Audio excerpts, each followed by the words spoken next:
कभी कभी इंतज़ार ही इम्तिहान होता है, और अगर आपने इंतज़ार बहुत ही धैर्य से कर लिया है तो अब इम्तिहान की घड़ी आ गई है भाई। तो इंतज़ार वाला इम्तिहान तो ख़त्म हो गया। एक्चुअल जो आपका एग्ज़ाम था यूपीएलटी ग्रेड का एग्ज़ाम, बहुत दिनों बाद आपको भर्ती देखने के लिए मिली है। तो अगर आपका भी सपना है कि आप उस एग्ज़ाम को क्वालिफाई करें, ठीक है, एक शिक्षक बने, तो ये कुछ एलिजिबिलिटी क्राइटेरिया है जिनको आपको फॉलो करना पड़ेगा। ये ऑफिशियल नोटिफिकेशन से मैंने निकाला है।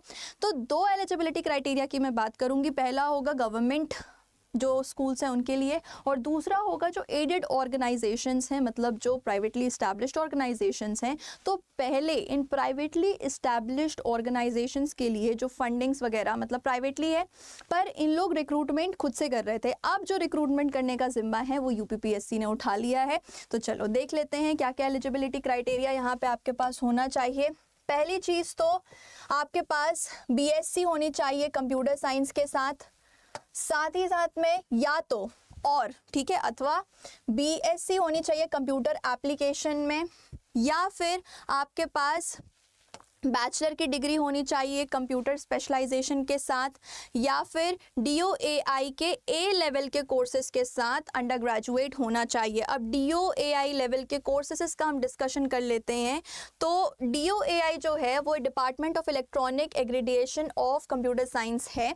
तो इसमें क्या होता है, इसमें 4 लेवल आपको देखने के लिए मिलता है। इसको बाद में हमने NIELIT नेलेट हमने इसका रीनेमिंग परफॉर्म करवा दिया था ताकि इसका जो स्कोप है और भी बेटर हो जाए।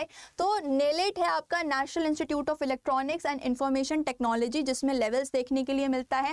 पहला 0 लेवल फाउंडेशन लेवल होता है। लेवल ए जो यहाँ पर होता है वो एडवांस डिप्लोमा का होता है। लेवल बी MCA के बराबर होता है, और लेवल सी MTech के बराबर होता है। तो ये भी इंडिपेंडेंट ऑर्गेनाइजेशन है जो आपको कोर्सेज ऑफर करती हैं, एंड इसके कोर्सेज, इसके जो भी कोर्सेज होते हैं वो भी आपके एलिजिबिलिटी क्राइटेरिया के अंडर फॉल करते हैं, मतलब इनको भी आप ले सकते हैं। आगे अब हम देखते हैं, PG डिप्लोमा होना चाहिए कंप्यूटर साइंस में किसी भी मान्य प्रत्याशित संस्था से, मतलब कि किसी भी रिकॉग्नाइज्ड इंस्टीट्यूशन से आपके पास होना चाहिए।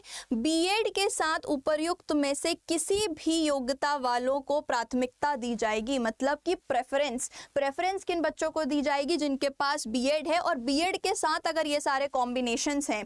तो देखो, एक तो ये होता है कि आपने गए, ये आपके एलिजिबिलिटी क्राइटेरिया है, आप गए और इस एलिजिबिलिटी क्राइटेरिया के अकॉर्डिंग सिलेक्शन हो गया। अब जो बच्चे बीएड करके इनमें से किसी कॉम्बिनेशन के साथ होंगे तो उनको ज़्यादा प्रेफरेंस मिलने वाली in comparison to other candidates. ये एडेड ऑर्गेनाइजेशन के लिए देख लेते हैं, मतलब किसी भी government organisation, private deemed to be university से आपके पास BI कंप्यूटर साइंस में होना चाहिए, या फिर कंप्यूटर साइंस में अंडर ग्रेजुएट हो आप, स्नातक हो, या फिर कंप्यूटर एप्लीकेशन में आपके पास अंडर ग्रेजुएट की डिग्री है, या फिर NIELIT जो NIELIT अभी जो मैंने डिस्कस किया आपके साथ, उसके साथ आपके पास A लेवल का एग्रीडेशन हो, A लेवल का फाउंडेशन कोर्स हो आपके पास। और A लेवल के कोर्सेज का डिस्कशन मैं अभी आपके साथ कर चुकी हूँ।